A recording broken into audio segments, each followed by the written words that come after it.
Hi everyone out there in the world of YouTube or wherever it is you're checking out this video. Thanks for stopping by and tuning in. My name is Jacqueline Anderson, and today I'm going to share a little bit about my CPA exam experience and how I'm using the CPA credentials in my accounting career. I'll start with sharing my name, which is printed on my birth certificate, and that is Jacqueline Louise Anderson. In my current age, well, I'm 19 plus 22, so you can do the math. And I was licensed in the state of Georgia in 2014, and I was 35 at the time. So you can see over my shoulder is my certificate from the state of Georgia. And for those who watched any of my previous videos with people who are CPAs, I asked what is their state issue number. And mine is CPA 032333. I think it's etched on my brain. I'll never forget it. And I also have my state issue card. So I'm going to cover my face and put it in the camera. The state of Georgia, they issue this card every 2 years once you recertify that you've completed your 80 hours of continuing education. And I also have my membership card for NABA, which is the National Association for Black Accountants. And I'm a member of the Atlanta chapter. Another card I have is membership with the AICPA. And you can see that was July 2014 when I was initially licensed. And this card is important, or I keep it because when I was licensed and finally submitted all the paperwork, the AICPA could not get my name right. It was misspelled or the dates right. And I worked extremely hard for those 3 letters and to have those credentials behind my name. So they sent me probably about 5 of these cards. So this is the one that they got correct, and I keep that. And I am also a member of the Georgia Society of CPAs with the DeKalb chapter, and I'm a former president. So those are some of my professional affiliations. And I will start with when my journey began, which was in 2007 and 2008. That's when I completed the coursework to accumulate the 150 hours to be a CPA or to actually sit for the exam. However, during that time, I did not report to a CPA or work in an accounting firm. I will say I have worked in government over 18 years, but in various positions and departments with the organization that I'm currently employed. So my CPA journey stalled in 2009 once I completed all the coursework. So for those 2 years, I just sat and was just going about my day. And lo and behold, out of the blue, an accounting position opened up in our accounting department. And I was able to make a lateral move to the accounting department. Then I was reporting directly to the accounting manager who was a CPA. So I was able to restart my CPA journey. And that was around the end of 2010. So at the beginning of 2011, that's when I wholeheartedly started this CPA exam journey. 2011, and it took me approximately 4 years. As you can see, I didn't get licensed until the summer of 2014. Now, and you can also see behind me, my study materials, Becker.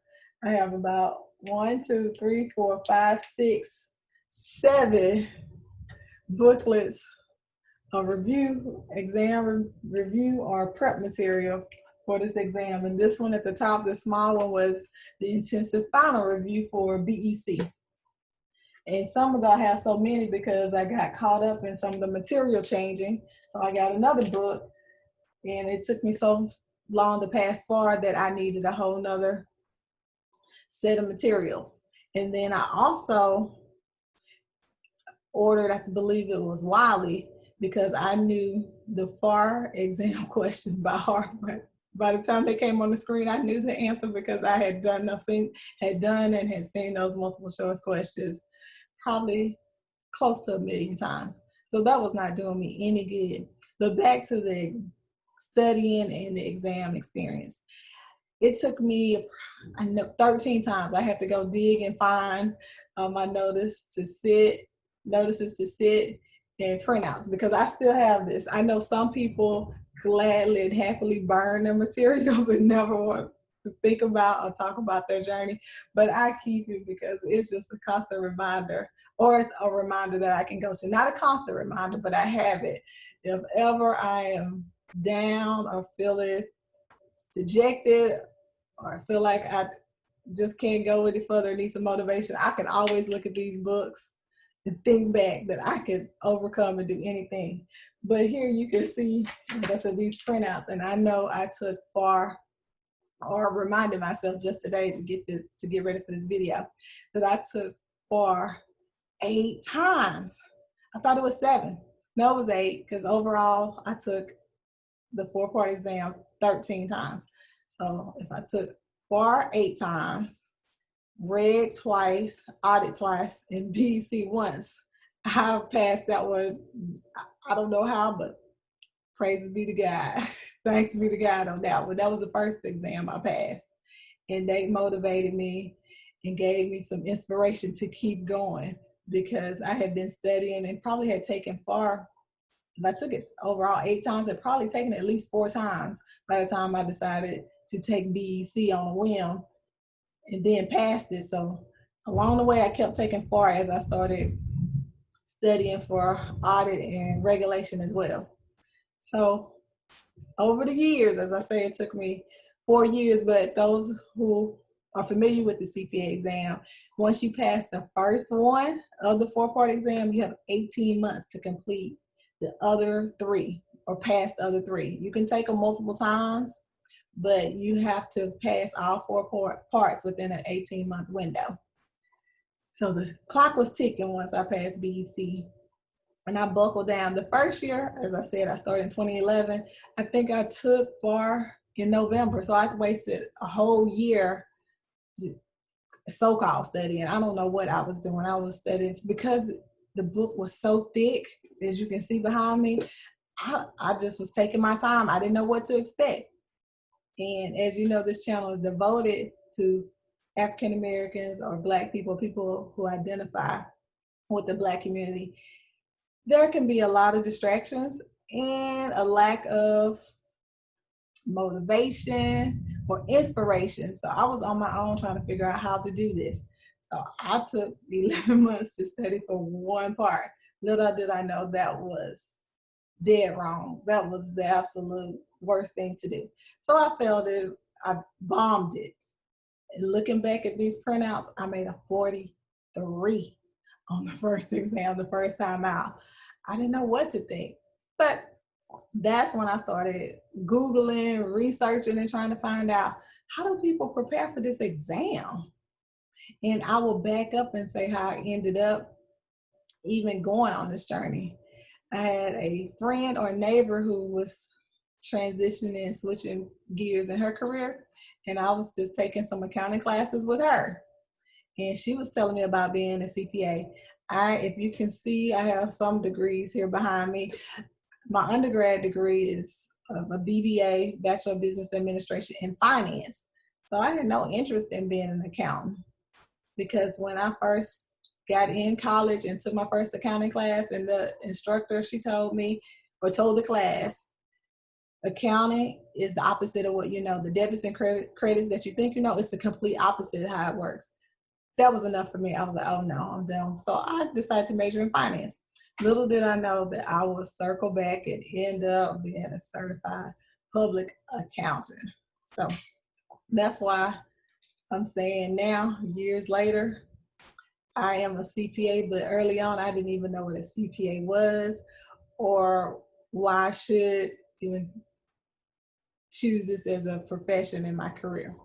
Okay, so let's fast forward back to the CPA exam journey. So 2011 was a waste. I think I finally passed BEC. That probably had to be late 2012 if my 18-month window was starting, and I had to finish up in 2014.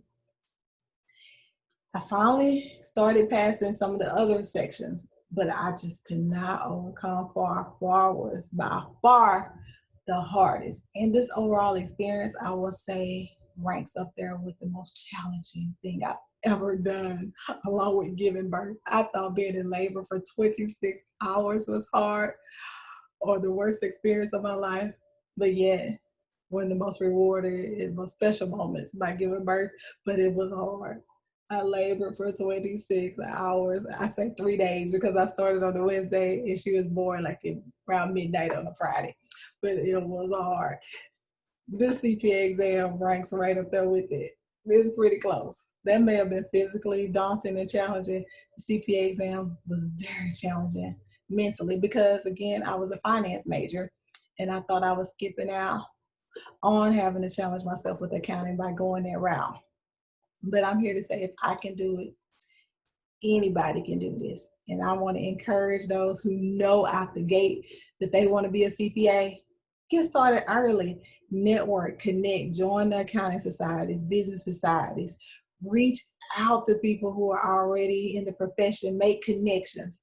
Because had I known that, maybe I wouldn't have been struggling so hard already in my career and a mother at that time trying to pass the exam.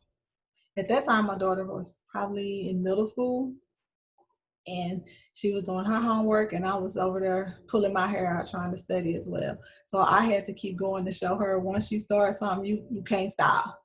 You cannot stop. Stick with it. That was something else that motivated me along the way. Along with this book, I had to go find it. I guess I'll put it on this side. Here it is, White Collar Profession. After Googling and finding out that we are so underrepresented in the accounting field, and it is by, the author is Theresa Hammond. But I found out not only are we underrepresented, it is just ridiculous, the number. I just looked online, did a Google search, and it says there are over 650,000 CPAs in the United States, and approximately 5,000 are Black. You do the math. Can you compute? Will the computer or calculator even compute that number? We're so underrepresented. It's less than 1%. Now we make up maybe about 9% of the accounting profession, but that includes staff accountants, bookkeepers, just the entire range. But the specialized field or credential of being a CPA, we represent less than 1%. So and then coming across this book and seeing reading what people before me and had to do and ancestors and things they overcame to be CPAs, there was no way I was not going to achieve this and reach the pinnacle in the accounting field.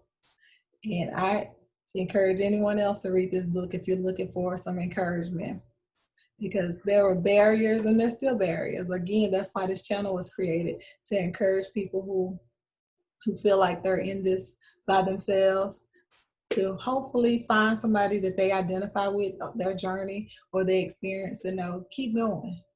There's light at the end of the tunnel. And since being a CPA, as I said, I work in government.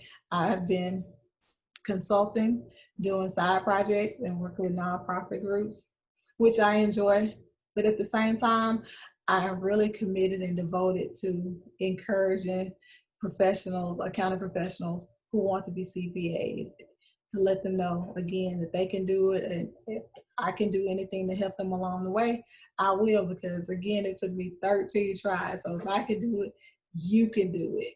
And if there's anything in my journey that can help that person get over any of the humps, I'm there to support, because I think that's another reason we're underrepresented, because we don't have the safety net, because the exam can be expensive. And again, this is all of my printouts from the notices, the sit, and the grades. So back then when I was taking it, the exam each time was approximately $250.